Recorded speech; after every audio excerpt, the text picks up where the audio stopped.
So pass the word to the folks who are making that kind of stuff up.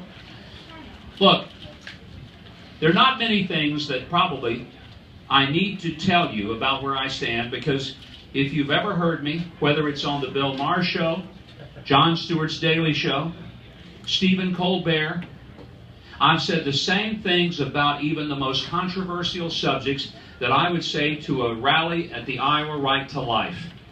You're not going to hear me say something different in Manhattan than I'm going to say in Marshalltown. I'm not going to take a different position because of some place I happen to be geographically.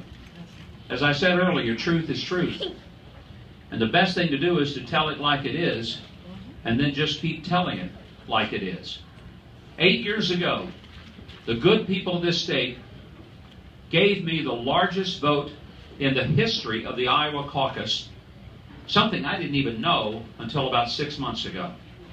I knew we won, and I knew we won substantially. I knew that we won despite being outspent 15-1 in this state for the caucuses, but I really didn't know at the time that it was the largest margin that anyone had ever won with. Now, I don't presume that because people voted for me then, they're automatically going to vote for me now.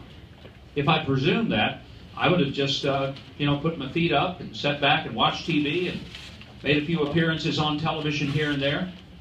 But if you followed this campaign, one of the things you've noticed, I've pretty much spent the last 8 months in Iowa.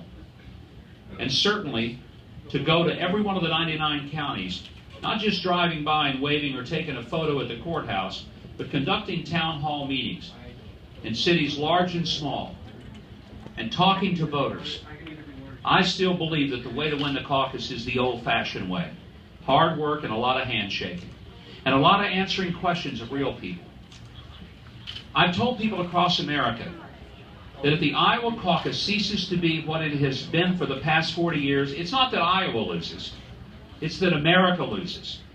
Because the Iowa caucus forces a person who wants to be president to go out to small towns in the middle of America and talk to housewives and truck drivers and unemployed welders and teachers and police officers and people who stand in factory floors on hard concrete all day long, lifting heavy things, and having to listen to them and get to know them.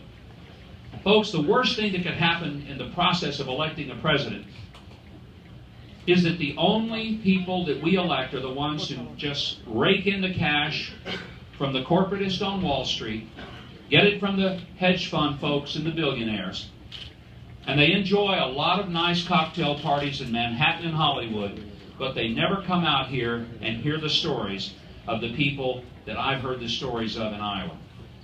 When they can find out that there are a lot of people in this town, like folks in Newton, who back in 2007 lost their jobs at the Maytag plant because they got shipped to Mexico, and 8 years later I'm talking to people in Iowa who've never found a job to replace that job they lost over at the Maytag plant. The man in Davenport makes $59,000 a year. He and his wife this year are going to pay $28,000 for their health insurance policy. Somehow, Obama's $2,500 a year cheaper price on Obamacare didn't translate to Davenport for that couple. Or the single mom over in Indianola the other day who wants so much to get off welfare. She's got kids that her husband won't help support. He left them. And she's now a single mom raising those kids. She wants to be independent. She wants to go to work. But the programs in our government make it so that if she works, she's actually going to be punished, and her kids will lose the benefits that right now keep them with health insurance and food on the table. We can fix this, but we can't do it electing people who have never fixed a thing in their political lives. No offense. But we know what happens when you bring into the White House an untested freshman senator who never even passed a single significant piece of legislation. We can't afford to do it again.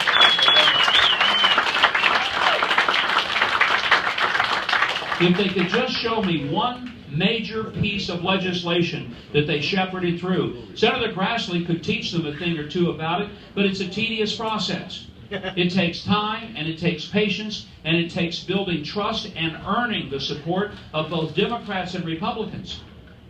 And when I governed in a state where 90% of the legislature was Democrat, and still got 94 tax decreases passed, the first ever broad-based tax cuts in the history of the state.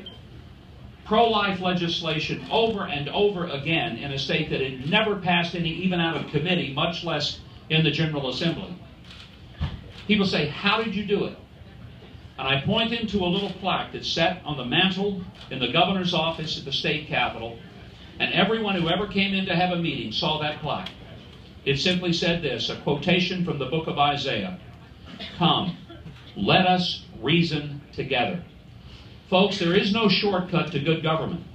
You have to be able to understand what the job is, how to get it done, and to be able to persuade and motivate people, no matter who they are and what party they're in, to want to help you to get those things done. Our government is dysfunctional, but it doesn't have to be that way. But I suggest that somebody with the experience, who's prepared for the job, is the person that you give your votes to tomorrow night in the caucus. Now, I know a lot of folks say, but what do the polls say? I don't know. Well, actually, I do. And he should say, I don't care, because here's what I know. Iowa caucus voters tend to make their mind up at the very last minute. I put it this way: Iowa caucus voters are like the guy who will date every girl in the school, but he won't put a ring on it until wedding day. And I really believe this, that Iowa caucus voters will hear every candidate. Most of them have, sometimes several times. But sometime between now and tomorrow night, they'll actually make up their mind. And that's why every 4 years, there's a surprise. I want there to be a big surprise tomorrow night. A big surprise.